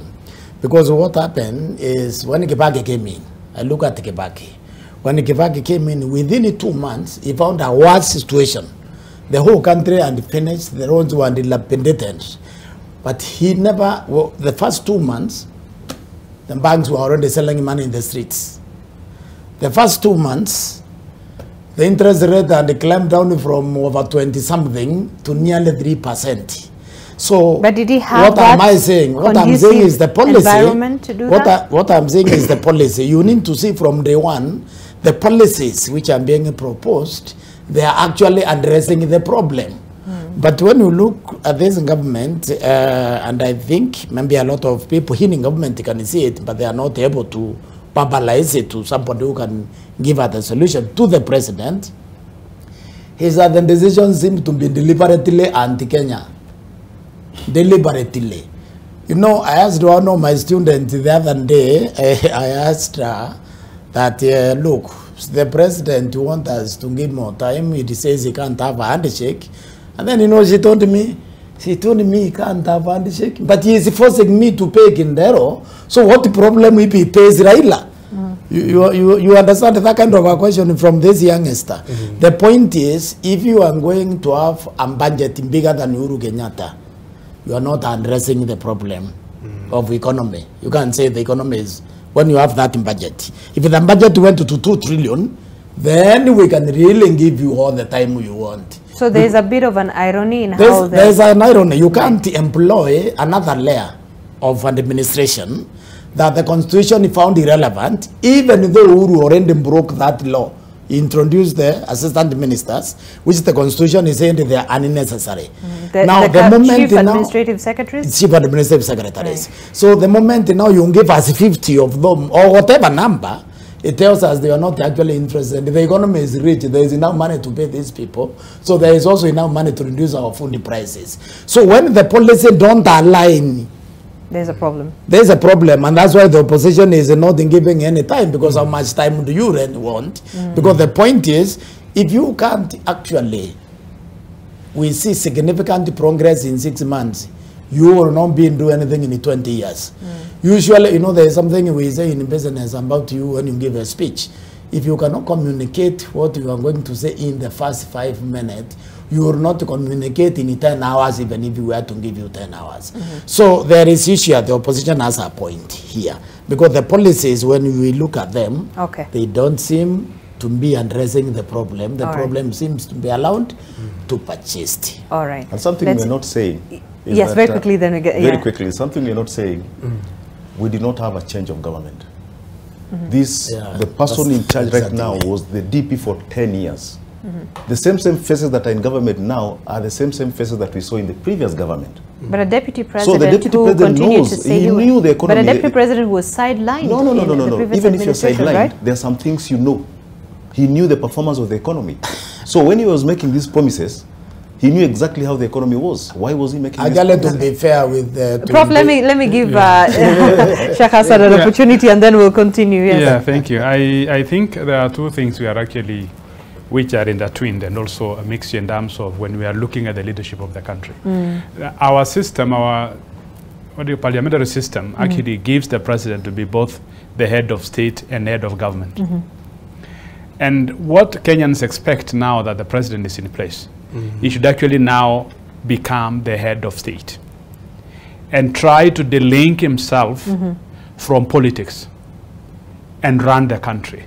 Because the problem of wearing the other hat all the time, then it actually makes him to continue politicking, you know, because he feels that he has to protect the government, he has to do this, he has to do that. If he concentrates as the head of state now that he's in office, he'll be able to look at Kenyans as Kenyans, not necessarily as members of certain political party, members of a certain region, but address some key issues in government. What I want to say is that as we are looking at the issues that are being raised at the current conversation, the truth of the matter is the Azimio coalition are quite clever, and they really know how to play the game very well because of how they are packaged their messaging. Originally, the issue of cost of living was not part of the agenda. The cost of living was introduced when they realized that they can't sell that agenda without the cost of living. When they try to test waters, what the feelings of Kenyans, they realize that if you talk about the IEBC, electoral, all kind of stuff, it doesn't concern Kenyans. What concerns Kenyans is the cost of living. So they touches on the very heart, the very core. So they pulled that and become an agenda number one. It is good. It's not something bad, because it's always good to hear what people are saying. But if we were to have a constructive engagement for this country, dialogue, that should actually be, in my view, should be initiated by the president, is to look at how do we deal with these issues. In 2007, 2008, when we were in that situation then, what happened is that there were issues that were divided, the issues were divided into four. There are issues of the immediate that were to be addressed immediately, the cease of conflict and other things, all that up to the agenda 4, which is now became a long-term kind of a program. So even now, what we need to look at, if we were to look at these issues, because all of them, in my view, they are genuine. It's only that when do we deal with this particular issue? The issue that should not be spoken about is the legitimacy of the president. I think that one is actually misplaced. That should not be one of the agenda that we need to discuss as a country. Because that suggests that we don't trust the institutions that were established. That we established, we gave to ourselves to manage our country. But issues of the SAFA, we are also confusing. It's not about the opening the SAFA, in my view. It is about how do we manage our elections.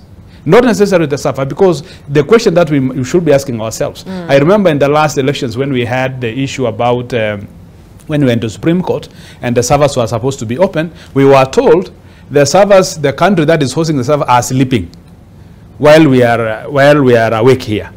We have the situation in this year again when last year when we went to Supreme Court, and it was said, okay, Supreme Court ordered the servers to be opened, but they were the people who are hosting gave some limitations on how far do you go in that server.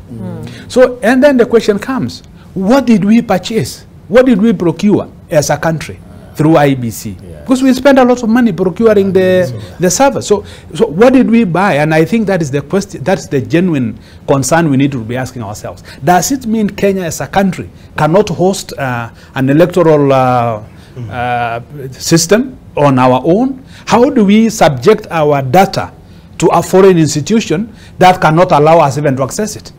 And to me, this is the debate that we need to have. Right. How do we ensure the procurement at IBC is done in a transparent manner, that all the players and Kenyans knows what has been bought and how it's going to be used, and it has to be a Kenyan-led, a Kenyan-owned process, so that we are safe on the side. So when you talk about so you're saying away from this call for opening the servers, the position is pushing for, there are much deep-rooted issues that we need to be dealt with on the issue of the electoral process in this country. And then on the issue of this now, the cost of living, we need to put, those should be the immediate things that we need to do. And I'm sure no Kenyan will actually raise any concern if we have a big sitting today in Bomas of Kenya and we want to discuss on how we can get out of the problem. Because it is affecting us seriously. We have the education. Because it happens every election cycle. Every 5 years we find ourselves in this sort of political turmoil. Absolutely. Today, as we talk rightly here, we have forgotten that our CBC curriculum is not working. The Kenyans have forgotten. It's actually not working. It is not working. It has failed. But we are not talking about it.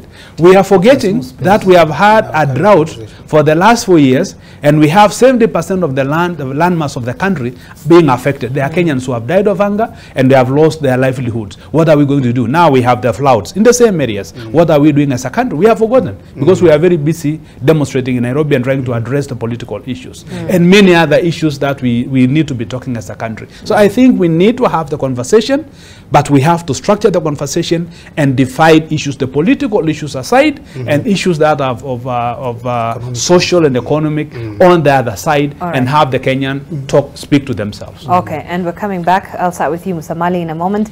But we have to take another break, because when we come back, we'll be winding up with our last hour on this show before we hand it over to the Swahili team. So stay with us and talk to us. The hashtag we're using this morning is AM Live. Which way forward? Beyond the barricades is what we're asking. Where do we find that common ground? We'll be back after this break. Stay with us.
Taarifa teke teke na e-paper. Stay in the know on the go. Getting the full story bilangori. To sign up, choose your preferred subscription. Use the promo code SUBZ22 to get 20% off and pay. Get your favorite newspaper and enjoy the truth anywhere, anytime. For inquiries, email epaper@ke.nationmedia.com or call 0790 111 111. Subscribe today and get your Taarifa teke teke.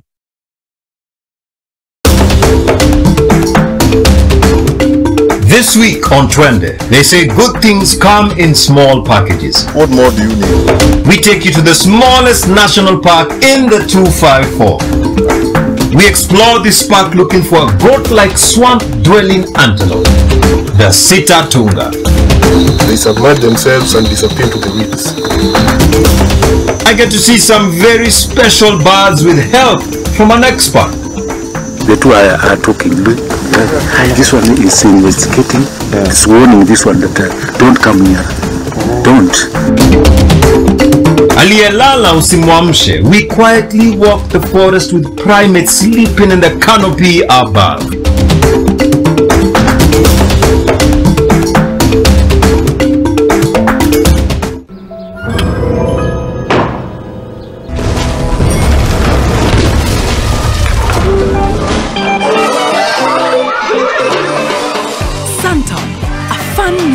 Of flavor, fruity freshness in every sip.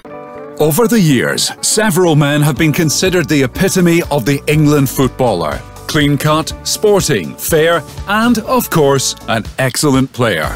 If there is one term to describe Harry Kane's season to this point, it would simply be record-breaking. Just last month, Kane reached 200 Premier League goals and broke Tottenham's all-time scoring mark, surpassing legendary Jimmy Greaves. That moment when you start to get back to ordinary, and ordinary feels amazing. Whatever pain you're going through, release starts here. Yo, Butruse K, the sharp god up in the mix. Now I'm saying NTV, shout out to you, bro. Keep it locked. Hey. Sauti yako ina sound vizuri kwenye masikio. I like it. Come to the dance floor, babe. Angie. Leo tuna festa fe banga. Festa fe banga. Another banga. And it's just like an amazing mix. I am happy today. Kama vitu unanilea. Oh yeah. Inaweka shida chini na tupa mikono juu. Banjuka tu. No compromise, this the hottest combo. Unistima, uninare. Mix on MTV. Don't touch that dial. Not it. Not it. No want it.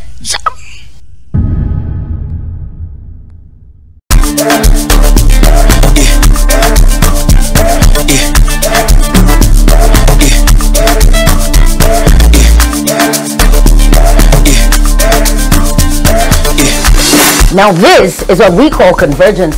Come through for the morning fix this and every single Friday right here on MTV. Yes, it's about that time.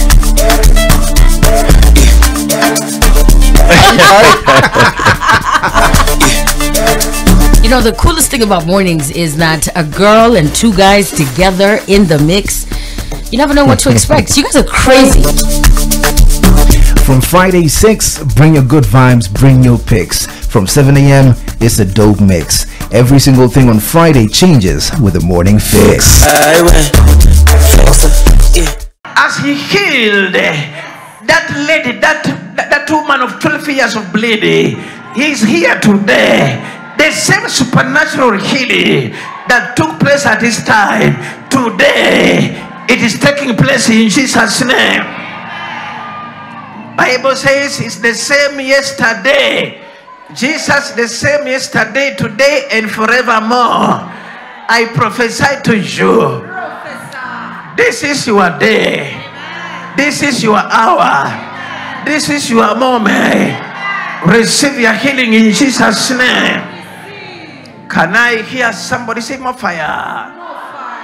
Somebody shout it, cheese. Supernatural.